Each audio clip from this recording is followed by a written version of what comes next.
Née en 1960 au Maroc, Ruth Elkrief s'est vite spécialisée dans le journalisme politique.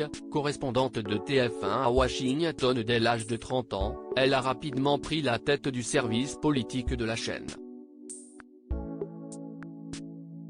Elle a ensuite cofondé LCI, la chaîne d'information en continu du groupe TF1, en 1994, puis, en 2005, BFM TV, chaîne qu'elle a quittée en février 2021 pour retourner à LCI.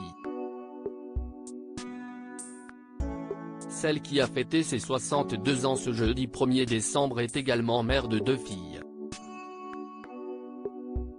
Déborah Lou et Cléa ont choisi de marcher sur ses pas, s'orientant pour l'une vers une carrière dans les médias et pour l'autre vers la politique. Mariée au chef d'entreprise Claude Tchaikovsky depuis une trentaine d'années, Ruth Elkrief a donné naissance à son aînée Déborah Lou en 1993. Aujourd'hui âgée de 29 ans, la jeune femme a d'abord étudié la photographie, la publicité et l'histoire de la mode pendant une année à Londres, avant de passer une licence de communication à l'Institut français de la presse, puis un master en marketing et publicité à l'ISCOM. Clément Pécresse, Louis Sarkozy. 10 enfants de politique qui ont fait polémique. Ses diplômes en poche, Déborah Lou est arrivée sur le marché du travail en 2016 et a enchaîné divers emplois, assistante de production chez BFM TV, que sa mère avait contribué à créer en 2005, strategic planner pour les éclaireuses, responsable de projet pour les réseaux sociaux au sein du groupe de presse CMI, et créatrice de contenu pour le groupe Au Féminin. Je suis une personne curieuse, a-t-elle écrit sur sa page LinkedIn. Quand je m'assois à un café, je ne peux pas m'empêcher d'écouter les conversations des tables voisines, tout simplement parce que la vie des autres me fascine.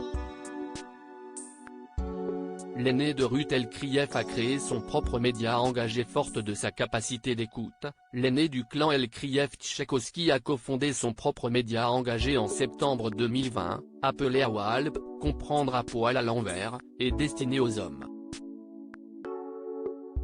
Par le biais d'interviews vidéo, la plateforme questionne différentes figures masculines sur des sujets tels que le consentement, l'égalité homme-femme ou encore la paternité.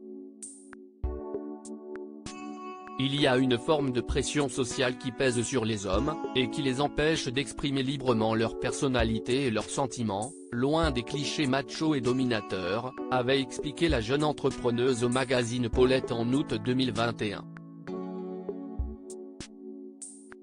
Avec ce projet, Déborah Lou a donc souhaité briser les clichés machistes et toxiques sur les hommes, en les interrogeant sur des sujets qui les concernent, de près ou de loin, et sur lesquels on les entend rarement.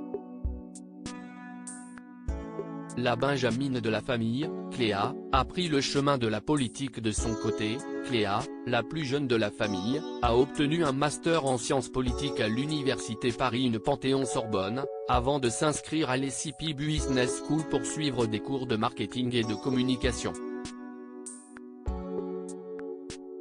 Son attrait pour la politique semble couler naturellement dans ses veines. Ruth Elkrief avait confié au JDD en juin 2021 qu'elle se rendait systématiquement au même bureau de vote depuis des années, toujours accompagnée de ses 2 filles. J'observe les électeurs, je ressens l'ambiance et je discute avec les assesseurs, expliquait la journaliste.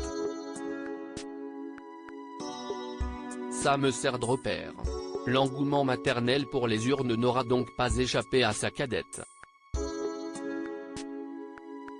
Cléa, aujourd'hui âgée de 25 ans, a eu l'occasion d'effectuer plusieurs stages depuis 2017, notamment au sein de l'Assemblée nationale et du cabinet de Sarah El Haïry, secrétaire d'État chargée de la jeunesse et de l'engagement. Sur son profil LinkedIn, la petite sœur de Déborah Lou se dit passionnée par la communication, la politique et les affaires publiques, mais aussi déterminée à travailler la relation et renouer les liens entre les différentes parties prenantes de la société, institutions, entreprises et citoyens. Ruth Elkrief a de quoi être fière de ses filles. Article écrit en collaboration avec 6 médias. Crédit Photo, Coadic Guirec.